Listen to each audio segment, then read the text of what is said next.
Tête haute, les forces armées poursuivent sans désemparer les opérations contre les ADF et leurs alliés dans la région de Mangoussou et au pont Ituri, en territoire du Roumou. Face à la puissance des faits des forces loyalistes, les ADF en débandade fouillant le contact ont incendié deux maisons de la paisible population.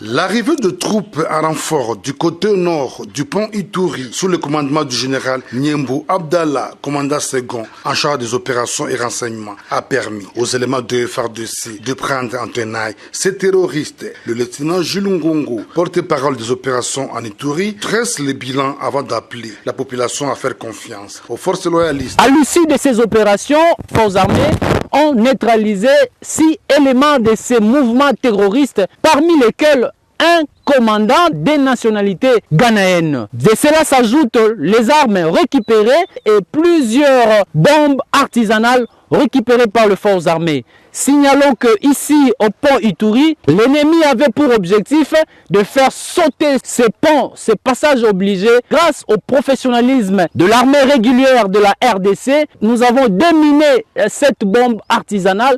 Vous voyez le panneau solaire, les bombes artisanales, les téléphones ont été saisis par les forces armées de la République démocratique du Congo. Nous poursuivons les opérations et nous appelons au nom du commandant des opérations militaires en Ituri, gouverneur militaire, nous appelons toute la population à résister contre toutes les forces négatives, étrangères ou locales, pour restaurer l'autorité de l'État et mettre hors d'état de nuire ses ennemis de la paix. Rappelons que, depuis le début des opérations en profondeur contre les ADF dans la chefferie de Walese-Vankoutou et d'autres parties du Roum, de nombreux terroristes ont été neutralisés et leurs bastions détruits par l'armée. Le passage du Premier ministre Samalou Konde Kyenge à Bunia, chef-lieu de l'Ituri, suscite un espoir pour le retour de la paix en Ituri dans cette province sous état de siège où les groupes armés continuent à endeuiller les populations civiles. Forces vives et parlementaires originaires de l'Ituri l'ont fait savoir au chef du gouvernement pour la requalification de cette mesure exceptionnelle décrétée par le chef de l'État, Félix Antoine Tshisekedi Tshilombo, pour mettre définitivement fin au phénomène force négative en Ituri. Beaucoup d'efforts sont fournis, tant sur le plan national que sur le plan local. Mais il reste encore beaucoup à faire dans la mesure où l'objectif ultime de l'état de siège n'est pas encore atteint. Le retour des déplacés dans les milieux d'origine, les miliciens doivent déposer les armes et le programme PDDSSS doit commencer et la paix doit revenir en Ituri. Les rapports tels que présentés par le gouverneur, il y a beaucoup d'avancées. Ce qui est vrai, il y a beaucoup d'avancées avant l'état de siège. En tout cas, ne peut pas être égalé dans certains secteurs comme pendant l'état de siège. Sur le plan sécuritaire, effectivement, il y a beaucoup à faire, mais il y a beaucoup d'évolution du côté des opérations vis-à-vis des groupes armés actifs. Donc ODECO, FPIC, c'est là où je trace mon message aux groupes armés.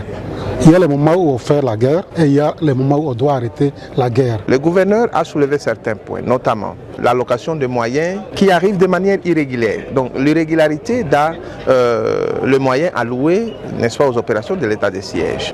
L'état de siège a été instauré pour mettre fin à l'insécurité, pour éradiquer les groupes armés, pour ramener la paix, imposer la paix et instaurer de la sécurité en Ituri. Il faut dire que c'est la deuxième visite du premier d'entre les ministres en Ituri depuis sa prise de fonction, il y a une année. À Lubero, nous avons organisé une table ronde. À l'issue de cette table ronde, nous avons fait un rapport, élaboré un rapport qui contient un certain nombre d'éléments que nous venons présenter officiellement au gouverneur de la province du Nord Kivu. Et ce rapport qui contient un certain nombre d'éléments par rapport aux actions prioritaires à mener par l'autorité provinciale. Et c'est ce qui a fait l'objet de notre audience de ce jour. Il faut noter que le rapport qui vient d'être présenté au gouverneur contient des priorités en rapport avec les défis majeurs que nous vivons au quotidien dans le territoire Lubero, notamment les défis liés à la présence et l'activisme des groupes armés, les défis liés au conflit foncier, y inclut la problématique de gestion du parc national de Virunga. Le troisième défi est celui des conflits des pouvoirs coutumiers. Le quatrième défi est celui des tracasseries administratives, militaires, policières et judiciaires. Le cinquième défi est celui de la criminalité ou banditisme à main armée. Et c'est là avec beaucoup de cas de kidnapping et de tueries ainsi que des enlèvements. Et enfin, le dernier défi est celui des infrastructures sociales de base qui sont en état de délabrement, notamment les routes, les écoles, les centres de santé, les addictions d'eau et qui constituent donc ensemble des éléments essentiels que nous avons partagés au gouverneur pour qu'à son niveau, il puisse mener des actions qui les concernent de manière à contribuer à la stabilisation de la population du territoire de Lubero et au développement durable dans les différentes entités respectives. Le deuxième point de l'audience a été consacré à la maximisation des recettes dans les entités territoriales décentralisées.